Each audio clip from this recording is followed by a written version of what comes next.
Adventure Time. To me, this is one of the best cartoon shows to ever air on Cartoon Network. Not because it was funny, although it did have some corkers, but because of the amount of development all the characters got. I mean, I'd argue some of the side characters eventually overshadowed some of the main ones just because of how much growth they were given. But finally, after discussing almost every character in the show, it's time to recap and analyze the main character. A character who began the show as nothing more than an immature boy. A character who, at first, saw the world through an extremely naive lens. A character who endured so much that we were able to witness his victories, his failures, and his growth into someone almost unrecognizable from who he was in his very first appearance. This is the story of Finn the Human, the freedom of the finite. But before we continue, I want to briefly talk about our sponsor for today's video, ExpressVPN. Much like Finn and Jake hiding from Marceline in her closet, sometimes you just want to stay out of sight, especially online where your data is constantly being tracked. With ExpressVPN, you can browse with more privacy and security. It helps protect your personal information and adds an extra layer of protection against potential hackers, so you can use the internet with no background stress. On top of that, a big reason why I use ExpressVPN is that it can let you access pretty much every show or movie I've covered on the channel, on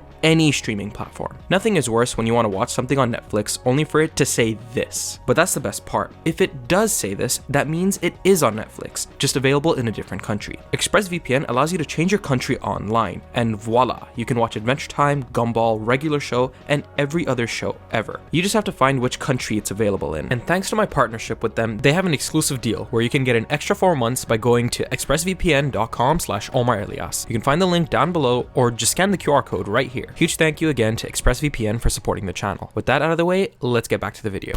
Season 1 of Adventure Time, when the show was still trying to find its footing and Finn was a 12-year-old boy saying, I mean, not like sexy hot. Like I said, he started as someone extremely naive, but extremely courageous, who slayed anything evil on adventures with his magic dog, later confirmed to be his adoptive brother. This included saving various princesses from the Ice King and helping those who couldn't help themselves. But of course, like any classic adventure story, Finn's journey also had a large romance element. See, because Finn saved Princess Bubblegum from Ice King so much, she would often thank him by giving him a kiss, which naturally led the 12-year-old to start developing feelings for her. Now, I've already talked at length about PB's, let's just say, somewhat unhealthy way of handling Finn's feelings, which ended up leading to some of the weirdest comments and misrepresentations of what I actually said. So I'm going to try my best to be as impartial as I can once I get to that specific plotline. For now, let's discuss the episode The Enchiridion. Princess Bubblegum tells Finn of this book called The Enchiridion, a book that has everything you need to know about becoming a true hero. To get it, Finn must go through a bunch of trials and tribulations at a place called Mount Cragdor. The issue is that the mountain quickly gets into Finn's head, especially after these gnomes randomly start destroying these old ladies in front of him. Jake, however, being his big brother, tells him that he's the most righteous person he's ever met, a truly rare quality found in others. Anyways, Jake gets swallowed, then puked up, Finn pulls a and he finally gets the Enchiridion. This book actually goes a little by the wayside for a bit, that is, until it doesn't, in a big way. Let's now talk about memories of Boom Boom Mountain. This episode follows Finn trying to cheer up a crying mountain after he's forced to watch a bunch of these guys roughhouse. A simple solution, you'd think. The issue is that this escalates dramatically, and Finn ends up trying to help multiple people whose wants directly contradict one another. Time and time again, Finn tries his best but is quickly overwhelmed. That's when Jake asks him, "But man, what do you want?" What do you want? And for the first time, we are given a glimpse into Finn's backstory. We see him as a baby lying in the forest where people would pass by and tell him not to look at him. From that day forward, Finn vowed to help anyone who needed it, so that they couldn't feel what he felt. However, a few moments after that, Jake's parents, Joshua and Margaret, found him and adopted him. It's that memory that causes Finn to try even harder, concocting a perfect plan that satisfies everyone in that episode. A very small scene, but it established why he is the way he is. That's kind of his Uncle Ben moment, and shows the kind of perseverance he has. Also, as a quick aside, I will be skipping over certain episodes. You will see this a lot. One, it's either because I have a much more in-depth solo video analyzing it, and two, some episodes have Finn as a side character, and trying to develop every single relationship he has with every character would just take too long. So I will be touching on the relationships and episodes that are essential for his story. Leave a comment down below if I missed anything, and leave a like and subscribe while you're down there. A majority of you who watch my videos are not subscribed. I make video essays on a bunch of games, shows, and movies, and some of my favorite content to do is analyze characters, so subscribe not to miss out. We now arrive at what is life. The only thing I'll briefly mention here is the introduction of Nepter, a microwave brought to life through a mix of the Ice King's magic and one of Finn's pranks on Jake. From that point on, Nepter essentially becomes like a son to Finn. I'll get back to the irony of this later. Just after this, we have Ocean of Fear. This is the first time we see Finn actually fear something, and just as the title suggests, it's the ocean. His fear manifests in the form of this annoying ass cloud guy known as the Fear Feaster. Oh, and it comes out of his belly button for some reason. I always thought this was supposed to be referencing when you get nervous cramps before something stressful. This episode just decided to make that very literal. The Fear Feaster gets into his head big time, stating that because he's afraid of the ocean, he may never become a true hero. Jake attempts to help him through it, but fails time and time again. That is, until Jake accidentally sinks to the bottom, causing Finn to knock himself out and land right next to him. In a way, he does sort of conquer his fear. You're at the bottom of the ocean! But future episodes suggest that it's still there, as the final words of the episode narrated by Clancy Brown state, And so fear is forced deep within the soul of a hero. Conquered, at least for now. We now arrive at the season 1 finale, His Hero. This episode is important for one simple reason. It's the introduction to the legendary hero of Ooh, Billy. Billy is a hero that Finn and Jake worship, and in this episode they come across him in his cave one day. Oh sorry, his crack. Unfortunately, the way Billy's depicted here is not the same hero they once worshipped. He's now retired, old, and a bit cranky. He tells them that being a hero is pointless because every time he'd save someone, they'd get kidnapped again straight away. It's a circular pattern with no end. So he tells the pair that they don't have to stop helping people, but they can resort to helping them non-violently, like being active in their community. Now naturally, because the two are such dumbasses, they try to help people by giving them ways to defend themselves, in the most grotesque ways imaginable. Obviously, this actually starts harming people instead of helping, until finally, Finn sees this ogre terrorizing some old lady. This is the same ogre he actually beat up at the beginning of the episode. Finn finds that he cannot control himself and decides to tear his ass a new one again, but is disappointed that he had to resort to violence. The old lady tells him, however, that that isn't a bad thing, and evildoers deserve retribution. Hearing her words, Finn and Jake go back to Billy to tell him what happened, but he says, You know what's probably happening to that old lady right now? She'd probably be dead. That's when the two show him that she's right here. Finn explains that the reason she's even alive here and able to feel as elated as she does is because he saved her with violence, that he was born to kick some ass. Billy then feels something in his chest, stating, It's as if your words are filling a void in my very being. After regenerating and supposedly finding a new appreciation for heroism, Billy bows to Finn and Jake, claiming that they are his heroes. So even in season 1, we can see that Finn has hints of a tragic backstory, something the show explores more later, yet because of that, he has an optimistic attitude and a willingness to do whatever it takes to help others. His seemingly simple mindset in standing up for the little guy was somehow powerful enough to pull even a legendary fallen hero out of despair and give him purpose again. It's exactly the kind of foundation you'd expect for a classic hero, but as we'll see, Finn's journey takes him in unexpected directions. Season 2 has a bunch of shenanigans Finn and Jake get up to. So ugly, I want to throw up. But one of the more important episodes is Susan Strong. PP briefly asks Finn about his human relatives, but he responds that he's never met another human before, and if he thinks about it too long, I get all soul searchy and weird. PP then gets really flustered and tries to change the conversation ASAP. This is one of the first times the show acknowledges Finn being the only human, and judging by PB's reaction, it's heavily implied that humans are pretty much extinct. But then, a few moments later, Finn and Jake come across this hatch, and they find this abandoned cave. But if we look closely at the background, we can see drowned buildings and destroyed vehicles. It seems like this was once a human city, especially after they come across this person. Your face! You're just like me! This tribe of humans is extremely scared and doesn't seem to speak any English. What are these guys doing down here in this crummy hole? Well, we wouldn't get a proper answer to this question until like 5 or 6 seasons later, but don't worry, we'll get there. Finn says that it's his duty as a human to save them and bring them out of this cave. The woman says that her name is Son. And so the character of Susan Strong was born. Come on. I always love that line delivery. Unfortunately, everything freaks her out on the surface, including grass, so they begin to show Susan the land of Ooh in small doses. As time goes on, Susan quickly learns and speaks English, albeit it's a bit broken. Later, Finn sings a song to her about how happy he is to finally find another human. Beneath the surface, though, the song hints at something deeper, that he has always felt like an outsider in a world where magic, sentient bubblegum, and all kinds of strange creatures are the norm. On top of that, he was raised by a family of talking dogs. In that moment, there's a hint of him that feels like he belongs. Jake then throws her a marshmallow, and after eating it, she gets high on candy. This leads Finn to take her to the Candy Kingdom, the worst possible thing he can do. Upon learning that everything is candy, she tells Finn that she's gonna go bring the rest of the humans to come and devour the entire kingdom. After she runs off, Finn and Jake tell PB about a plan to scare them off by using shadows. But because of how quickly she's been adapting to everything they taught her, she sees through the trick almost immediately. Finn tries to reason with her one more time before a bunch of these flaming marshmallow kids charge at them, and we get a heartbreaking reveal. After getting burned, around, these humans take off their hats only for Finn to see that they have gills. They run off and he briefly asks Susan what she is, since she didn't take off her hat. However, she runs off too. He then asks Jake whether he thinks she was a human or just another wild animal, only for Jake to give us one of the truest lines ever spoken. We're all wild animals, brother. What begins as an uplifting episode where Finn is excited to learn more about what it means to be human or to form a real connection with someone, ultimately turns into a heartbreaking and deeply traumatic experience for him. The character of Susan Strong is extremely important to Finn's backstory. As we'll see, the entire reason she even got to Ooo in the first place was because of him, but I'm getting ahead of myself. The payoffs we get later on in the series really show the quality of these writers and staying true to some of the wacky moments shown in the earlier seasons. Jake's last line could also be a subtle way of telling Finn that just because he's a human doesn't mean he doesn't belong. They're all wild animals after all. Now I'll briefly touch on the real you, because this is a good point to bring up PB's and Finn's dynamic. As I said earlier, PB is fully aware of Finn's feelings for her. In Ricardio the Heart Guy, she clearly notices that Finn is jealous when Ricardio starts flirting with her. Kiss me, Finn.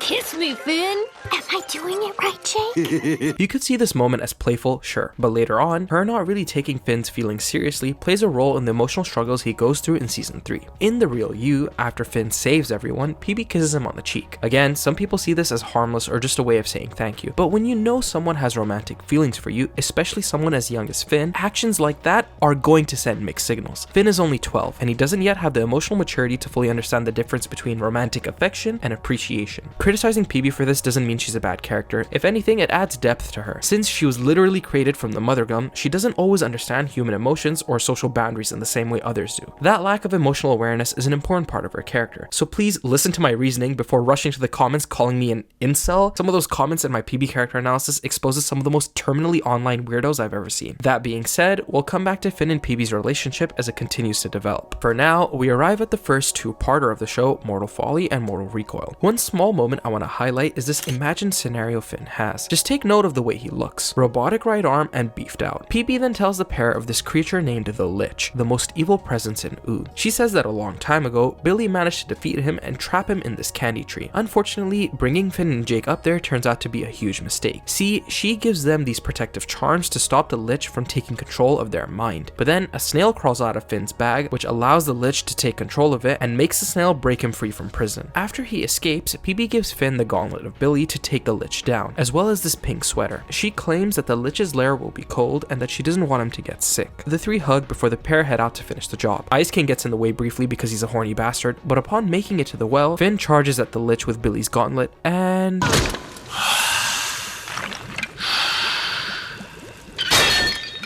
During the commotion, Finn's charm breaks, which allows the Lich to take control of him. He commands Finn to walk into the well, asking him, Aren't you cold?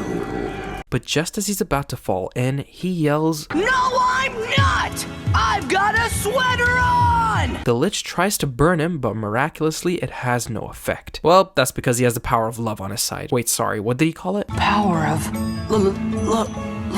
liking someone a lot. Finn breaks out of his trance and charges at the Lich, pulling this wild move like what the hell is this? And just like that, the Lich is vanquished. This moment is a testament to Finn's discipline and heroism. As a 13-year-old, he's able to resist evil incarnate's mind control and take him out with a fucking sweater. A fucking sweater. But just then, Ice King drops PB into the Lich's well and she dies. It's sort of fine though, as she's revived in the next episode, Mortal Recoil, but she starts spouting off nonsense like, The Ice Wizard is a weak fool. As she recovers, Finn tells her that the sweater she gave him is one of the reasons the Lich wasn't able to take control of him. Now, of course, this leads to nothing because holy shit. Totally would though. Ice King then reveals to the two that back at the well, he saw something go out of the Lich and into bubblegum, meaning that the Lich is possessing her. After teaming up with him, the pair take her out and PB dies again. Upon reviving her once more, she's no longer 18, but now 13. Ice King F's off because he's not a total freak, and Finn and PB hug, living happily ever after, right? Well, the final few scenes show that same snail that initially broke the Lich out, waving at us in silence. That reminds me, if you want to see a full breakdown of the Lich's character, then go check out my video right here. Season 3 brings us just this scene. I'm a tough tootin' baby, I can punch in your buns.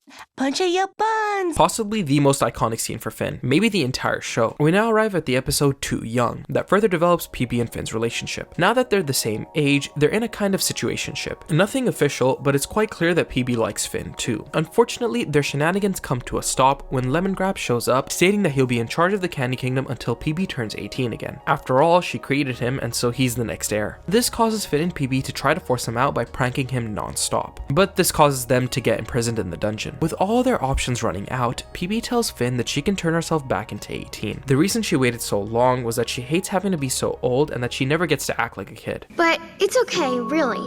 My people need me, and that comes first. Yeah. Of course, Finn isn't exactly happy to hear that. So they perform this ritual, and the final thing that needs to be done is a love hug. Finn and her hold hands, only for her to say, First, I just want to say how much fun I've had hanging out with you.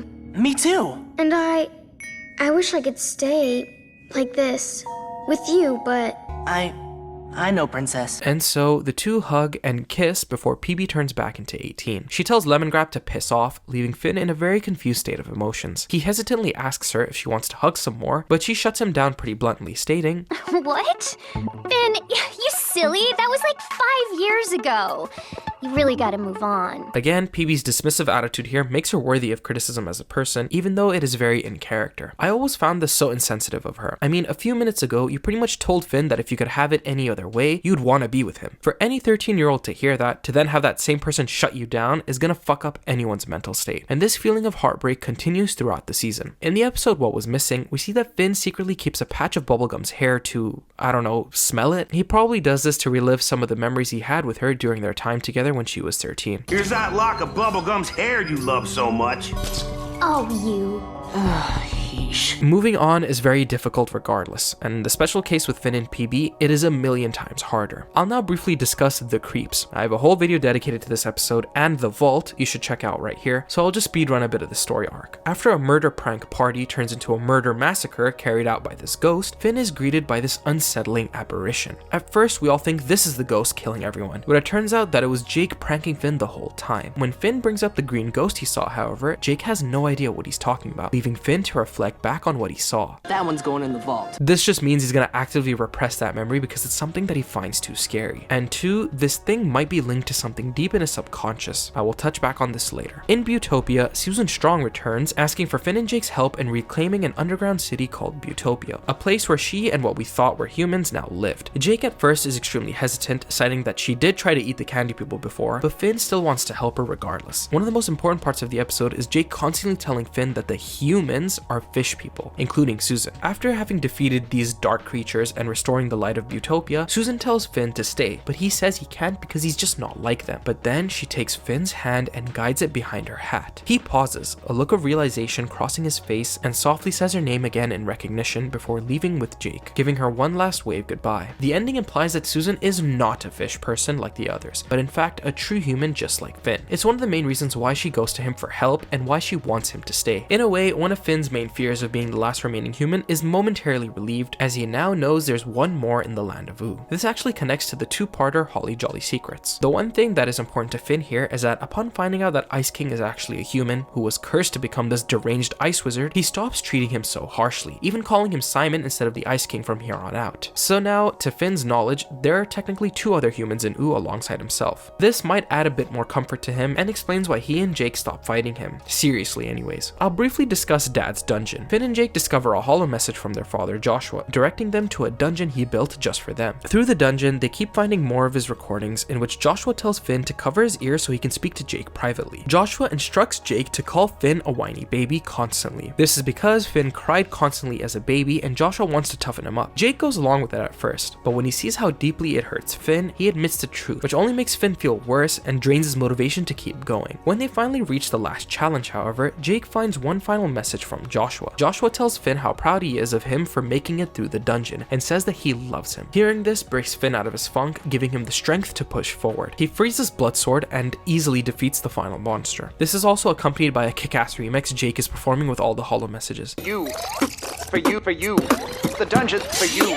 This world for you. By the end, Finn feels a stronger connection to his adoptive father and walks away with a stronger sense of who he is and a new sword to slay evil with. Ah, Incendium. Honestly, despite Finn getting over his father's words of calling him a whiny baby, ironically enough, that's pretty much all he does in this episode. Why? Well, he's deeply distraught over Bubblegum. Seeing Finn completely finished, Jake sets out to find him another girl, which leads him to the Flame Kingdom. He sees Flame Princess, who's also 13, and thinks that she might be a perfect match for Finn. Now, some nonsense goes down where Jake stretches out a fake version of Finn to try and court her. And after acting out a scene where fake Finn kills him, Flame King agrees to let Jake take his daughter away because, well, his daughter's pure evil. Upon learning this, Jake, as fake Finn, rejects her, which causes her to go on a frenzy. He runs off back to the treehouse with her not far behind. Jake desperately tries to wake Finn up when the entire house is set on fire. It's only after Bubblegum's picture is burnt that Finn is all, Who lit that fire? I'll kill you! He chases after her outside, but rain begins to fall, which completely drains her. When Finn finally sees Flame Princess in her true form, he's instantly infatuated. He catches her as she's about to fall and brings her inside. After she dries up, she angrily snaps at Finn, saying, You don't like me? I like you? What's wrong with you? Don't ever mess with me again.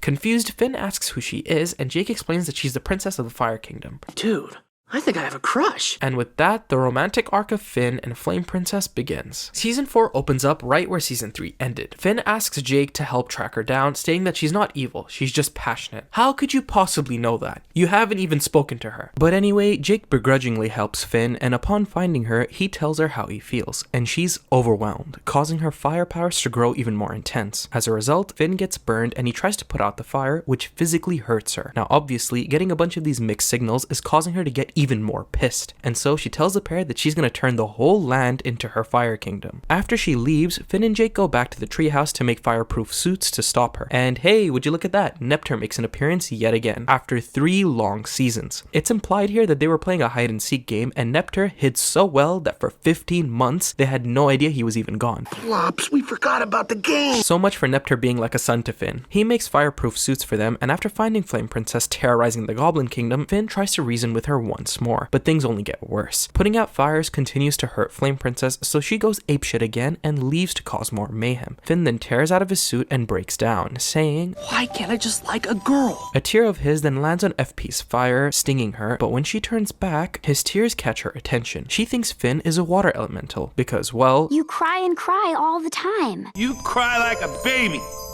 Baby! She tells him that even if they care about each other, they're bound to hurt one another. Finn insists, however, that he can handle it. They try to hug, but he quickly pulls back when the heat becomes too much. She says goodbye before leaving. So although Finn and FP sorta made up, this entire scenario comes with a great cost. Oh my god, man, everyone's dead! They're all burned! There's barbecue pods everywhere! What? I'm just kidding. I saved them. Everyone's fine, see? I missed them a lot today. Overall, this episode really speaks to the loneliness that can come with wanting companionship. Now, IMO, Finn is clearly just infatuated here. He doesn't actually know anything about Flame Princess beyond the fact that he's been told she's evil, and well, look at this. Even so, he tries to reason with her and believes she isn't truly evil. Sure, part of that comes from him being attracted to her, but as we see later, he isn't entirely wrong. She's not inherently evil, only influenced by her father. Finn may be naive, but his feelings are genuine. His line, Why can't I just like a girl? is especially relatable. Sometimes we fall for people who simply aren't right for us, and no matter how much we want it to work, it simply doesn't. Going through that once is painful enough, as we saw with PB, but facing the possibility of it happening again can be overwhelming, but it's a part of life. This idea of being vulnerable with someone only to get hurt is echoed throughout Finn's love life in the show, especially in Fiona and Cake in Season 2, just something to keep in mind. After this, it's shown that Finn and FP were kind of seeing each other off screen, and we'll get to that episode. I'll briefly discuss In Your Footsteps next. Finn and Jake come across a bear who starts modeling himself after Finn. Jake is extremely creeped out by the bear, but Finn doesn't mind it at all, stating that he's a wild bear who doesn't know any better. Eventually though, Jake convinces him that the bear might be trying to replace him, especially after it somehow manages to throw a party for Princess Bubblegum and the Candy Kingdom. Now he's feeding nuts to your ex-girlfriend. Hey, that's what she said. So Finn confronts the bear, putting his mimicry to a stop, and it runs off crying. Later, after discovering that none of the Candy citizens ever mistook the bear for Finn, thinking that it was just a prank by him, Finn and Jake catch up to it. The bear cries, I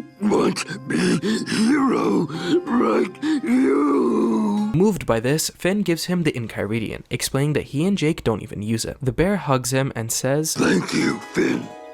Thank you. Now, while this showcases Finn's selflessness, especially for wild animals, him giving the bear the Enchiridion proves to be one of the most wild decisions in the whole show, because the final scene shows the bear climbing up onto this mountain, only to show it to that snail. Yes. One step closer. The Lich's return is near. But before we get to that, we have the episode Burning Low. Like I stated before, it's revealed here that Finn and FP are dating, or at least in the beginning stages of a relationship. Things seem to be going well, and Finn couldn't be happier. That is until... Finn!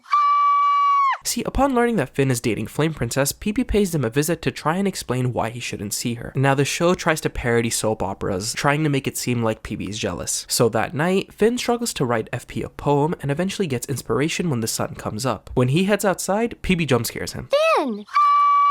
Earlier during her visit, PB had tried to explain why dating Flame Princess was a bad idea, but Finn had snuck out while Jake completely zoned out. PB assumes Jake passed the message along, but since he didn't, the way she approaches him only ends up making Finn lash out. Bubblegum, I can't do this anymore! What? Now you like me? He yells that he's done so hard to try and move on, but upon hearing PB's words, it's like he's repeating a past he's fighting so desperately to forget. In the end, we learn that PB's reason for warning Finn about dating Flame Princess is that she's extremely unstable. As a literal and incredibly powerful being of fire, intense romantic emotions, especially something like a kiss, could cause her to burn through the Earth's crust. PB and Jake try to stop them, but the kiss happens anyway. With little concern for his own safety, Finn wraps himself in Jake's stretchy arms to reach her, giving Flame Princess enough air to stabilize her, at least for the moment. I really like the ending where, realizing they can't safely kiss each other, they choose to kiss the same rock instead. A cute conclusion to a chaotic episode. I do feel for Finn here. PB's actions here weren't noble and not built upon some hidden love for him, but that small rant that he gives her about moving on is deeply relatable to anyone who's been in such a position, and unfortunately, it's something that will continue to haunt Finn as his romantic life develops. Let's now get to Kingworm. This entire episode takes place in a dream, so I'm just gonna go through the more important parts. For one, it's worth noting that throughout most of the episode, Finn's hat ears are longer than usual. This is the first and most consistent clue that he's still dreaming, similar to how in Inception, the spinning totem signals that the dream hasn't ended yet. That's why I'm pretty sure no one was convinced Finn ended up destroying the worm like 3/4 of the way through the episode. Finn dreams about PB and Flame Princess, but miraculously, Jake happens to be dreaming at the same time as him. Finn dreams of Lady Rainicorn having 2 mouths, and despite her sounding creepy as fark, she can speak English instead of Korean. I think this represents how Finn really wants to be able to communicate with LR, especially after the events of My Two Favorite People. Finn here then accidentally imagines one of his fears, which causes the dreamscape to collapse. Jake warns him, Careful!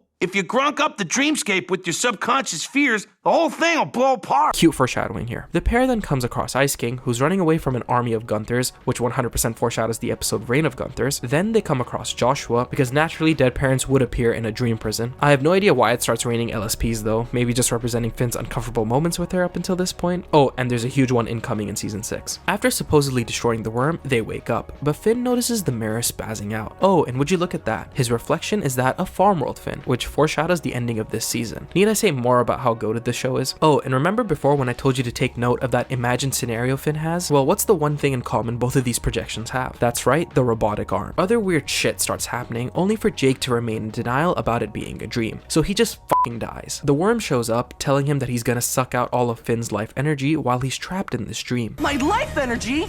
I use that! That's when we get a very important scene. Finn stops his charging and says that he feels something is missing, only for him to curl up into a ball, uttering that he might be stuck here forever. Just like before, this causes the dreamscape to crack. A picture of Jake then reminds him, If you grunk up the dreamscape with your subconscious fears, The whole thing will blow apart. After watching Fiona and Cake, this scene takes on a whole new meaning. Sure, Finn being trapped in this dream is of course a big fear of his, who wouldn't be terrified of that, but you know what's an even bigger one? Being alone without Jake. That's why he says something is missing. Up until this point in the episode, he had Jake with him, but now that he doesn't, he instantly feels isolated. It's only after hearing Jake's voice telling him what to do that he snaps out of it, and he's able to make all hell break loose. All of Finn's fears begin to manifest again from his belly button. This includes the ocean, the Lich, and even PB again, only for her to remind him, You wouldn't understand.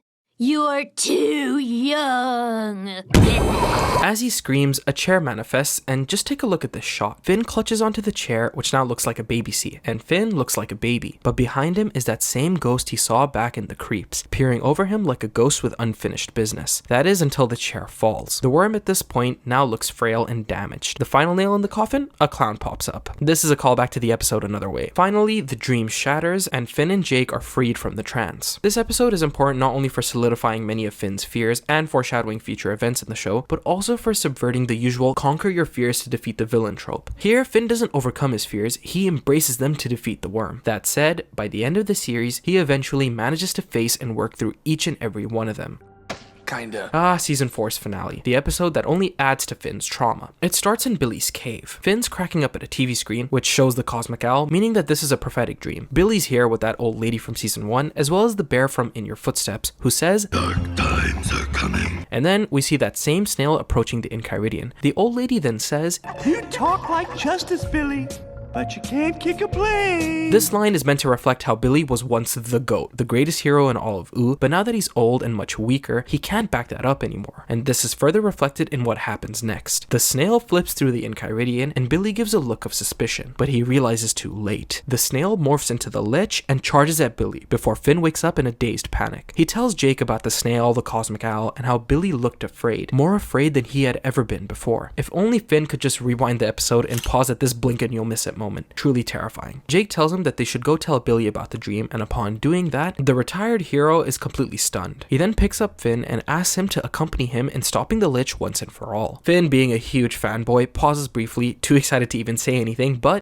Yes. and so the entire episode is Billy instructing them to steal all the crown jewels from all the princesses in the land, plus Ice King. For the first time, Finn can finally experience having an adventure with his idol, something he's probably been dreaming about for years. After taking a short break, Finn goes into Billy's bag to get some snacks when he finds the Enchiridion. How'd you get this? I found it in the mouth of a bear. It's that line that destroys any suspicion, if there was any to begin with, of Billy, because the last time Finn saw it, he did give it to a bear. Here, we finally understand the true purpose of the Enchiridion. After inserting the crown jewels of the land into it, it's actually able to open a gate room to the multiverse, or more specifically, Prismo's time room. Billy tells Finn that he's gonna push the Lich in here. It's unfortunate how blindsided the pair are by this line. If anyone else had told them that they were planning on pushing the Lich to a place that could access the multiverse, this would easily raise some suspicions. But because Finn looks up to Billy so much, and after having gone adventuring with him, he doesn't think twice. This showcases just how brutal and manipulative the Lich is. After the scene, they get to PB, who has the final gem. Finn bursts into her room and tries to take the jewel, but during the tussle, she accidentally cuts his cheek with her scissors. He stares at her coldly before taking it and running to Billy. PB chases after them and realizes what's going on. That's not Billy! It's the The Lich! Gumball Guardians get up and blast Billy's face, revealing the Lich underneath Billy's skin. He forces Finn into that cold, dark trance like before, and begins to crawl toward him. Just imagine how traumatic this would be for Finn. Not only is he betrayed, but the dream that he had implies that the Lich killed Billy and then chose to wear his skin. Finn's hero, reduced to something mutilated and desecrated. The Lich tries to tempt Finn, telling him that with the book, he can have anything he wants. But like it's shown before, Finn isn't fooled. He shouts, No more tricks! You'll never get this book! and starts smashing the book. And in that moment, a portal opens up and the Lich steps through. Jake grabs hold, with Finn trying to pull him back, but both of them are eventually dragged inside. The next scene cuts to Finn on a farm, calmly playing the flute with his dog Jake beside him. Then his mother calls him inside for something urgent, and the episode ends. As I've mentioned in other videos, this was one of the biggest plot twists I had ever experienced at that age. And like I mentioned before, this version of Finn was foreshadowed back in King Worm. Now here's the thing, I'm not going to discuss far Farmworld Finn's episode here since he deserves a video of his own. Let me know if you guys want that down below. So I'll just briefly summarize how everything gets resolved. In the season 5 premiere, upon entering that portal, Finn and Jake follow the Lich, who makes a wish to Prismo to wish for the extinction of all life. To undo this wish, Finn makes a wish that the Lich never existed, resulting in him being transported to this world. By the end, Jake undoes everything by changing the Lich's original wish. For Finn and Jake to go back home to Ooh. What did he say? And so, for the time being, it really seems like nothing from the last episode ever occurred. Or did it? Now we have the episode All the Little People. Alright, this video is already going to be so long, and like I said, I'm really not going to summarize and analyze an episode that I have a full comprehensive video on. So just go check that out and then come back. I will say this though, the amount of comments I got in that video that say, "Oh my god, you're overreacting. This is just a funny episode that references many people who played Sims." Alright, for one, I never played Sims growing up, but it's a video game. A game filled with a bunch of cartoonish models. Well, the so-called toys that Finn finds and manipulates in the creepiest ways imaginable are quite literally people he knows in his real life. People who are comparing this episode to someone playing The Sims are completely downplaying Finn's actions. Let me ask you this. If you knew someone IRL who found a sack filled with moving toys of the people they know and you know, and starts mixing and matching them to form different relationships, all to presumably get a hard-on, what? Are you guys just gonna be like, nah, it's fine, he's just playing The Sims?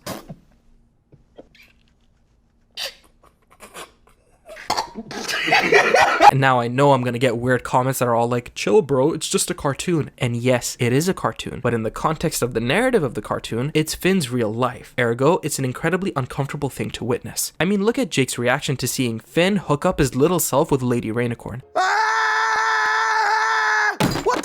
Okay, with all that being said, I also recognize that this is the episode that highlights Finn going through puberty. As much as I make jokes about how uncomfortable this episode is, it's essential in Finn's development, because for the first time, we actually see a deep flaw in his character. Finn, say something to reassure me. Your mom. Having him succumb to his inner desires for several weeks will come to bite him in the ass later this season. Again, if you want a deeper dive on the themes and what actually goes on, go watch my video. I'll briefly touch on Davy, as it showcases how Finn sometimes feels exhausted being a hero. This is not because he's tired fighting bad guys, but because of the publicity he gets. Have dinner with me! No, man. You get out of here. So he decides to shave his hair and get a mustache. Enter his alter ego, Davy Johnson. Using the mini computer he mentions he swallowed back in season 1, he changes his voice too. Hello, I'm Davy. Oh, thought it was Finn on account he's wearing Finn's exact clothes. In this episode, we see a different side to Finn. He actually enjoys being treated like a Joe Schmo, for example. Hi, I'm Davy.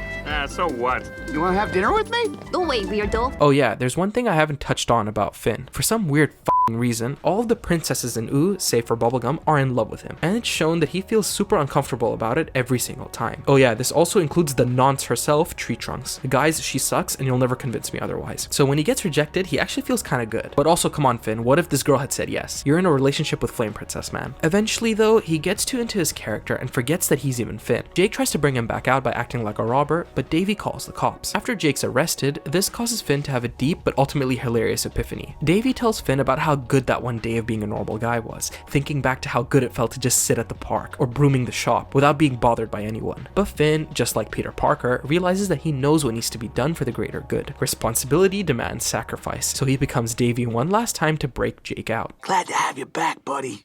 Word. I really enjoyed seeing a different side to Finn's character in this episode. Again, it further humanizes him and doesn't make him feel like the static kid he was. The show is doing a good job of making him extremely relatable. On top of that, I do believe that his identity crisis is 100% a stepping stone to his major ongoing arc involving his backstory and the feeling he has of never being able to fit in. And now we have Pahoy. Just like All the Little People, I have a full breakdown of this episode. In fact, it was my first Adventure Time video ever. I highly recommend you go check that out since it's an extremely thought-provoking episode. I will say that the main plot is triggered because Finn overthinks the fact that Flame Princess didn't laugh at a joke he told her earlier. By the end though, after having a wild dream, he gets a call from Flame Princess telling him that she just didn't get the joke until now. Perfectionism is the enemy of progress, my friend. The sad part is, it's unfortunate that he completely forgets his life in the pillow world, where he met a girl, had kids, and lived until he was an old man trying to find a way back home. Since Finn supposedly dreamed this, it means that deep down, Finn really wants this happy, simple life for himself. But just like before, responsibility demands sacrifice. It definitely wasn't just a dream though. Also, it's pretty fucking insane that when he dies in the pillow world, he manages to bounce off Golb's tongue like it was nothing, even making the Chaos God god look back with mild confusion. This to me means that Finn is the true embodiment of all that is good, able to escape the maw of the most evil and possibly most powerful entity in the entire Adventure Time universe. I think this just foreshadows Finn's insane limitless potential, and the episode Jake suit supports this. See, Finn sometimes uses Jake as a suit, kinda like Venom. The only issue is that Jake can feel everything. They have time to flip off the treehouse!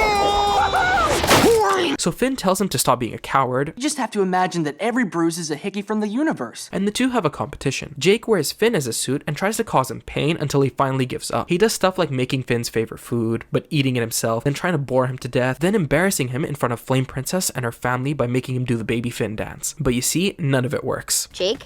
Oops, busted. Are you controlling Finn? Yeah, I'm causing Finn pain. We have a bet going on. Good luck, Finn. Hope you win.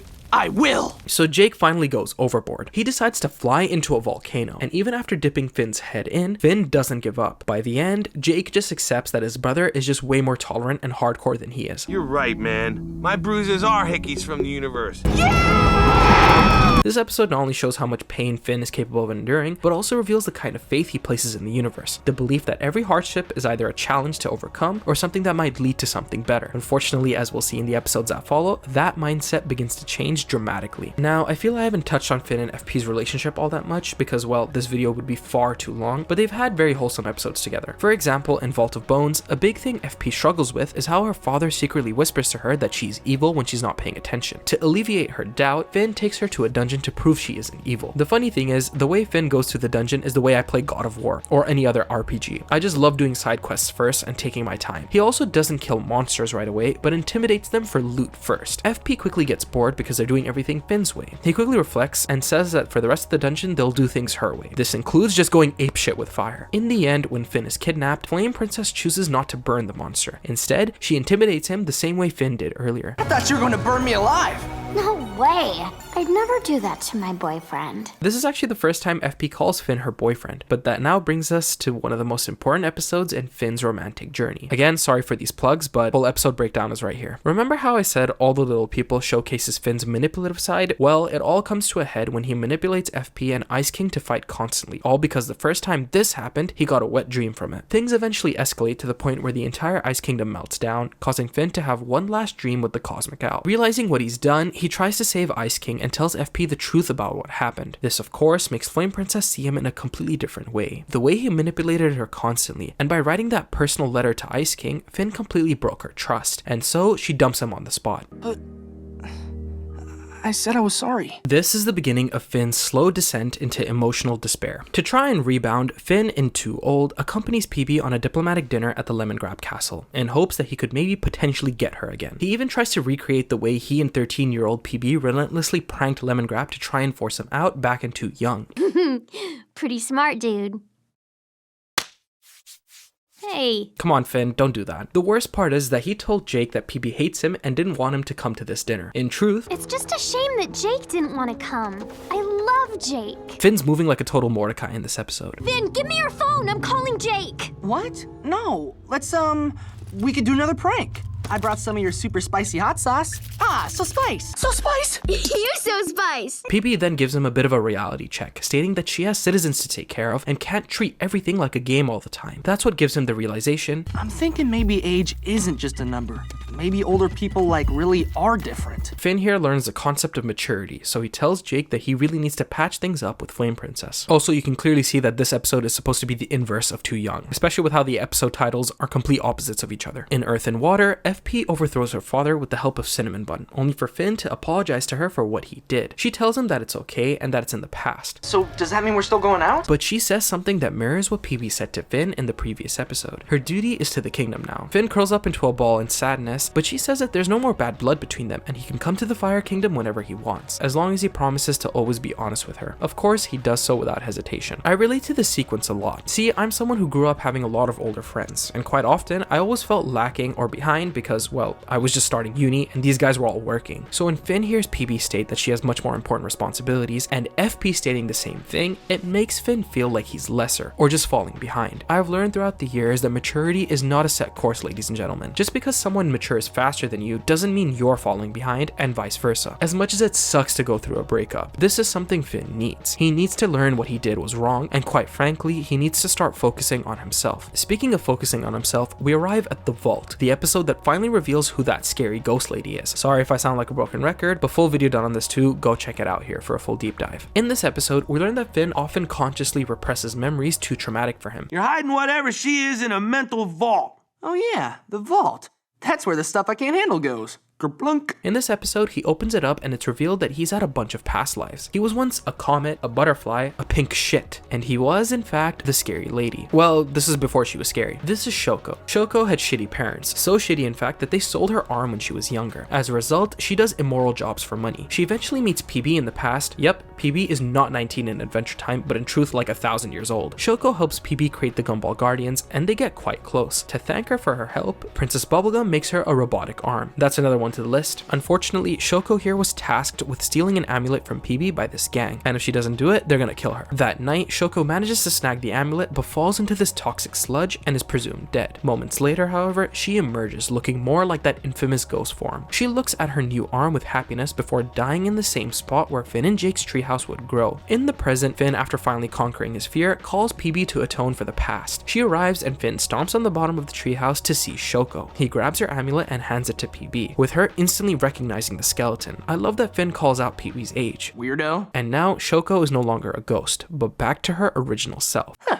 My vault feels lighter. Finn takes a major step forward here. Facing the past isn't easy, especially when it's tied to deep trauma, and trying to make amends makes it even harder. Falling into toxic sludge and emerging as a mutated version of himself, even for just a few moments, would be terrifying for anyone. I also see this episode as the point where Finn eventually lets go of his romantic feelings for PB for good. That doesn't mean they grow distant. If anything, he comes to feel closer to her. After all, she once cared for him as Shoko, and even made an arm for him in the past. This episode is a meaningful shift in their relationship and a strong moment of growth for Finn. Yet, despite this, Finn finds himself in quite a depressed mindset in the episode Dungeon Train. See, after having gone through a breakup, he says that his inside voice is really quiet, meaning that he feels as though life is kind of just dragging him around. That is, until he finds the Dungeon Train. This episode represents escapism. Whether it be us trying to watch a movie, going to the gym, or playing some video games, most of the time we do this to escape our harsh reality. Finn fights through the Dungeon Train for hours upon hours, because, well, it keeps him from thinking about all the shit he's gone through. This does cause some tension between him and Jake, especially after he finds a crystal ball that shows Finn still fighting on the train as an old man. Oh, and add this one to the list too. After fighting, Finn comes to his senses when he sees a frail old Jake in the crystal ball, walking beside old Finn. This makes him realize that he went too far, and although he stays a bit longer, he shows Jake that the crystal ball has changed, showing the two of them doing dishes. Oh, and massive foreshadowing for the Hall of Egress right there. After the blood sword Finn got from Joshua's dungeon is absorbed by the demon Keoth, the two go sword shopping, and Finn gets the grass sword, probably his most important and powerful weapon. Not only is this thing extremely precise, it also begins to physically cling to Finn like it's a symbiote. After realizing it's a curse, Finn and Jake track down the guy who sold it to them, and despite kicking his ass, he says there really is no way to remove it. Finn, hearing this in a surprising turn of events, doesn't go apeshit like he's done in the past. He doesn't even go to PB for help or something. He just accepts it with a smile, and just like that, Finn can now control the grass sword, summoning it whenever he feels like. To me, this feeling of acceptance is a lot deeper. It truly feels like the first time he willingly accepts a bad outcome instead of trying to fix it. An important lesson that he will have to learn time and time again, especially for the chaos that is gonna ensue soon. I'll ever so briefly touch on the Red Throne. Flame Princess and Cinnamon Bun come to Finn for help when Flame King tries to stage a coup against her. Finn is still not over her, trying to impress her with the grass sword, and at the end, he's shown up by Cinnamon Bun of all people. An all-time low for the guy. Now comes the season finale, Billy's bucket list. After Finn is reminded of Billy, coincidentally, or is it a coincidence, his ex-girlfriend Canyon approaches him to complete his bucket list. There's just one last thing. Well, two last things. Health in that thing.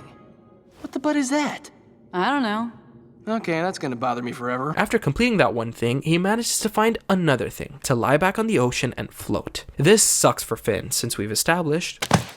Why the ocean, Billy? Fear Feaster returns briefly to taunt Finn, but our boy does the exact same thing he did in season 1, knocks himself out. That's when he has a dream where the ocean tries to swallow him, but he shouts, "For Billy!" staring at his fear with open eyes. He wakes up panicking while the Fear Feaster laughs chaotically, only for the grass sword to control Finn's arm and slap him in the face, basically telling him to stop being such a coward. The sword manifests and... No mortal blade can harm what? This thing is so overpowered, it's insane. Was that you? Or me? I think it was both of you. This is symbolically Finn finally conquering his fear of the ocean. One could say that this is a cop-out since he got a magic blade to do it, but the previous episode stated that he's now in control of it. Even if it may not seem like it, I think it was Finn subconsciously slapping himself in the face and manifesting the sword. And so finally, Finn completes Billy's bucket list. The clouds part as he looks at the sky and says to himself, I'm doing it, Billy. But that's when the legendary hero of Ooo appears to him in the form of these constellations. Billy thanks Finn for completing it, and that's when the boy asks him what that thing was that he wanted to tell him. Billy pretty casually just tells him, You must go to the Citadel. That's where your father is.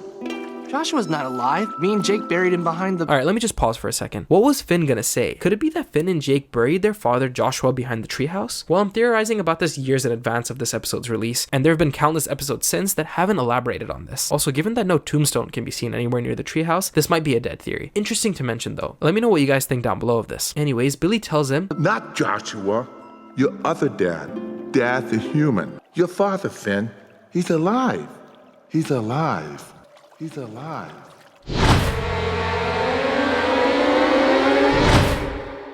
That stinger always gives me goosebumps, an insane plot twist that had me yearning for season 6. To have that revelation after years of believing he was the only human left, let alone a direct relative, it's gonna be extremely heavy to process. We see this in the season 6 premiere. After Finn tells Jake what Billy told him, the two start talking about how his father might have been some great hero and hid Finn to protect him.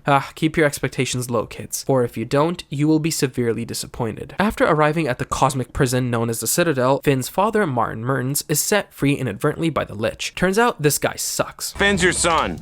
What? No Star Skipper. Martin here is focused on one thing, to get out of this place. He doesn't even care about Finn. All he does is constantly move forward. Finn tries to deeply connect with his father, asking him some questions about his past, but Martin continues to ignore him. If you guys want my honest interpretation and analysis of Martin's character, go check out this video as this will tie into Finn's development. By the end, after the Lich is defeated and turned into Sweet Pea, Martin tries to leave with these intergalactic monsters, but Finn holds on desperately. With his body being stretched thin, the grass sword mutates to try to hold on tighter. Jake tries to help, but tells him that Martin is just not worth it, and I agree, he isn't. But this is more than just his father. Finn holding on to this tightly is a symbol of him holding on to the past he's been trying so hard to get answers to. As you guys have seen, this has been shown time and time again, whether it's him trying to connect with Susan or him finding out that he's had a bunch of past lives. Finn cares deeply about where he came from, but unfortunately, that desire leads to probably the most traumatic thing he will ever go through. The weight of holding on blows his t-shirt and hat straight off, until finally, holding on becomes far too much for him. Finn sinks aimlessly with a blank expression. His mind is completely empty. A splash of healing liquid lands on the stub of his broken arm and grows into a flower, symbolizing Finn's connection to nature, but also of the transition from physical strength to emotional strength he'll develop in the coming episodes. And so, the prophecy of him losing his right arm, a moment that has been hinted at throughout, had finally come to pass. In the tower, Finn tries to use a candy arm PB made for him, but it quickly backfires. Not only because it's huge, but because Finn's still extremely pissed about how things went down with Martin. Thanks a lot, Dad! After it explodes, Jake comes to comfort him and tells him that after going through something as traumatic as he did, he shouldn't expect things to just go back to normal. He needs to go at his own pace. Jake also tells him to listen to his heart, and Finn responds, My melon wants to punch my dad in the face and steal his arm. Despite Jake telling him that those aren't his real thoughts, Finn manages to manifest this ethereal arm after he envisions going to space to find his dad. This arm is overpowered as shit too, because it has telekinesis and shapeshifting. After learning what he can do, he builds a massive tower into space to find Martin. What I love is Jake and PB's head-to-head on the whole situation. See, PB is worried because that arm is extremely powerful and it could lead to someone getting hurt, but Jake is all, Good night, buddy! I'm proud of you! While I appreciate Jake trying to support Finn, there are definitely healthier ways to cope with that kind of loss. Finn ends up taking blocks from all over the land of Ooo, even accidentally scooping up a deer along the way. Yet, he keeps building non-stop until he eventually passes out from lack of oxygen. That's when he wakes up inside a spaceship. We can see an empty bed next to him, and judging by the mess, we know who else is here. Finn calls out hello before stumbling upon his father watching TV. He snickers a bit and sneaks up on him. Hey, Dad. Huh? Oh, good. You're awake. Finn then tries to yank his arm off, but he hears Martin weakly utter, My favorite arm. Oh, no. That is what causes Finn to stop and reflect briefly, before... Didn't help much, did it? Bong bong.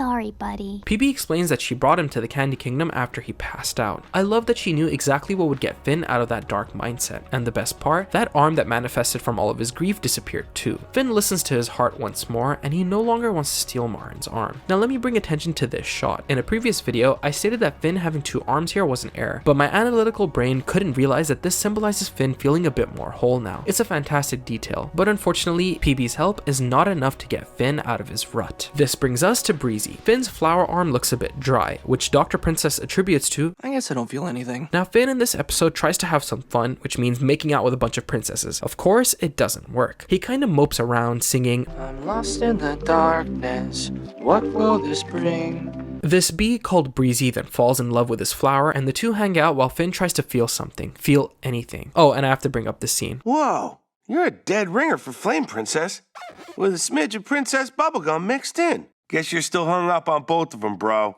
I ain't hung up on nobody.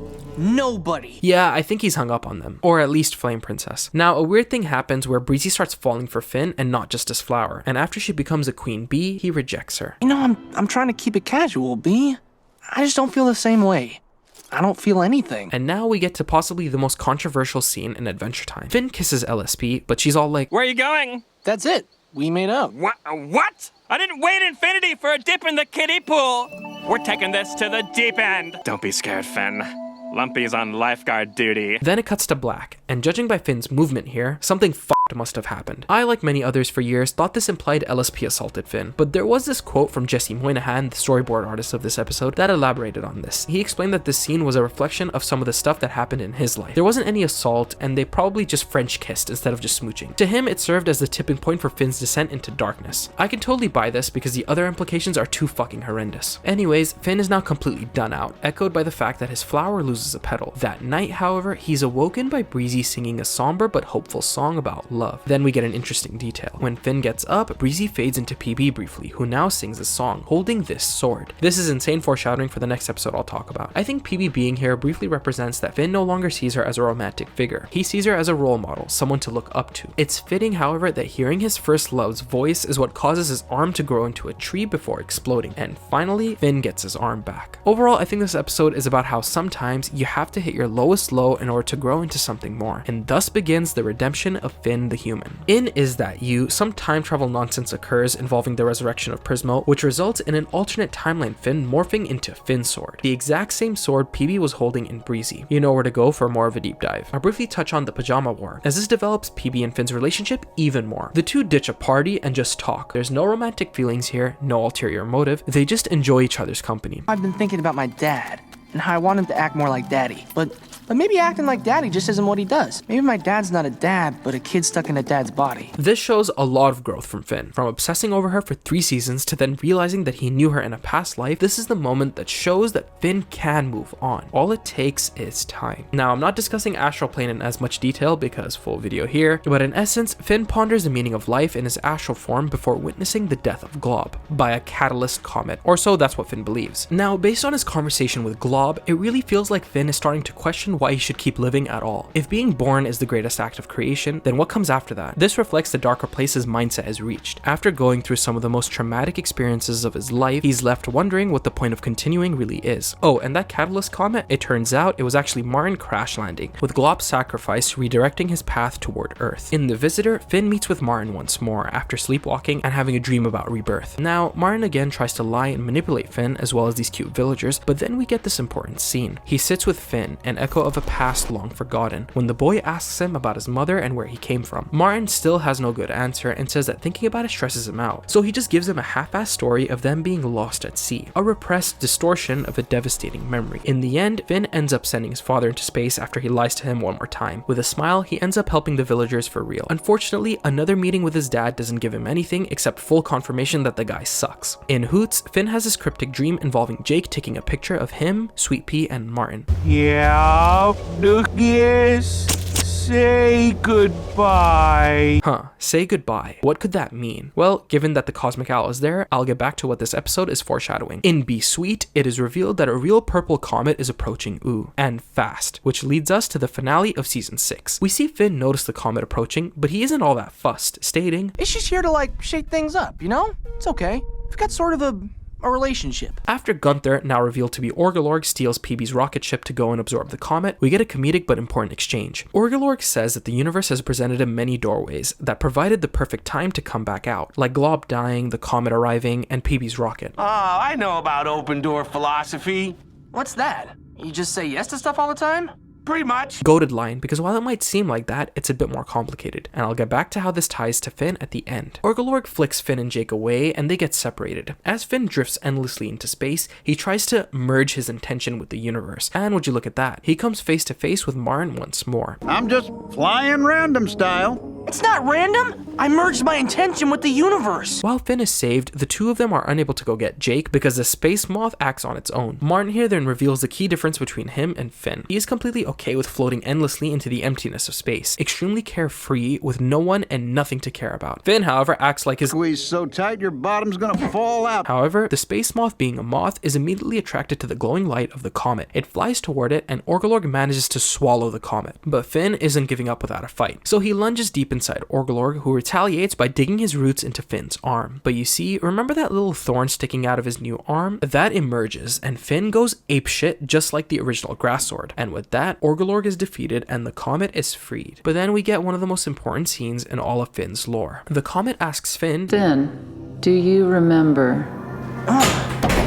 Finn notes that in a previous life, he was the comet itself. Basically, the comet reincarnates itself every 1,000 years. It then explains that it has embodied both all that is good, represented by Finn, and all that is evil, represented by the Lich. This is another reason their rivalry feels so powerful. They are deeply connected, yet completely opposite forces that bring balance to the world. The comet then offers Finn the chance to enter a new reality, telling him that he stands on the precipice of freedom from love, heartbreak, friendship, and more. In that moment, Finn has the opportunity to start over and leave all of his trauma behind. It was shown in Astral Plane that Finn was losing faith and constantly wondering why to keep going. Yet now, after the comet lists a bunch of things in his current life, he realizes he wants to stay and see what else his life has to offer. Martin, however, takes the offer without hesitation. Finn is initially furious that his father is leaving him again, but once he accepts that Martin will never change, he lets him go. And Martin disappears to be reincarnated into a different life form, probably never to be seen again. Goodbye, son!